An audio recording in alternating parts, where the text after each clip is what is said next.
Gawa tayo ng bibingka. May binili ako na tagpiso. Tagpiso dito guys. So, kailangan natin hugatan muna. No?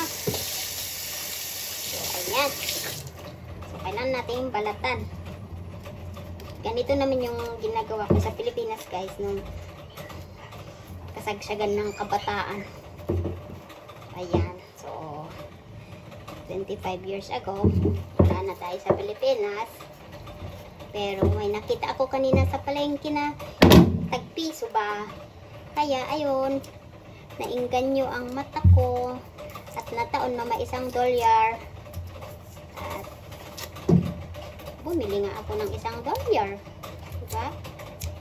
So, bakit mahirap tanggalin yung... Pag sabi nila, pag mahirap tanggalin daw, still rest. You know, still fresh. Ayan na nga, natanggalan na guys. So, kailangan nating gagarin. So, wait lang guys. We need to, so tara, let's go. Hirapan ako sa mahaba guys. Mahaba. OMG. OFW to guys. Huwag ang ganyan. Ano ka magbalala? Kailangan ko na po. Yan. So, malapit ko nang matapos guys. Konting gad-gad na lang. Matatapos na tayo dito guys. Kasi nga tumatanda na tayo, hindi na tayo gano'ng malakas. Okay na yan, basta healthy. Anong gagawin? Tubig lang ang inumin, huwag Coca-Cola. Charot.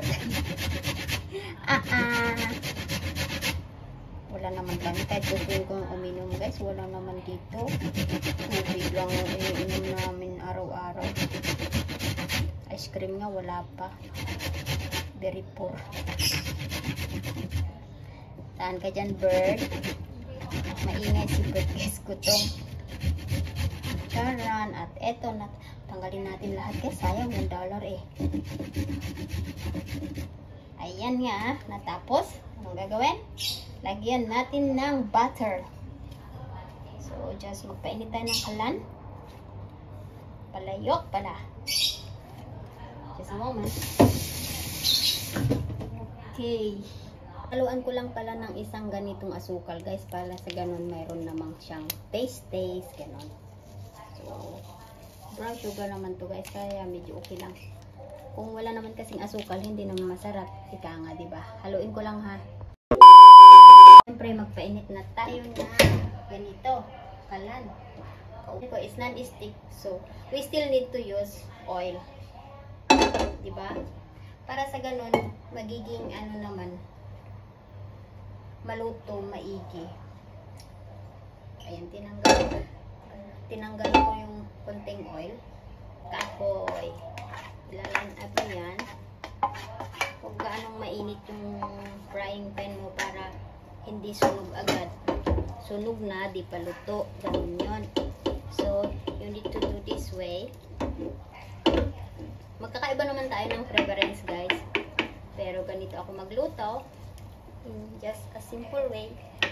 Mamaya lagyan natin ng cheese siguro.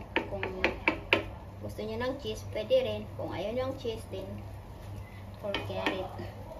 It's for me. I just do this way.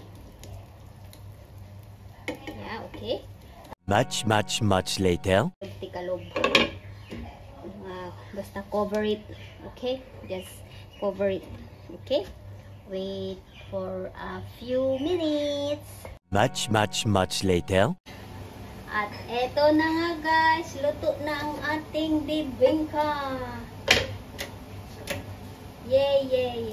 Thanks for A few moments later. Thanks for watching. Hanggang sa susunod. Uy, ba't dumikit?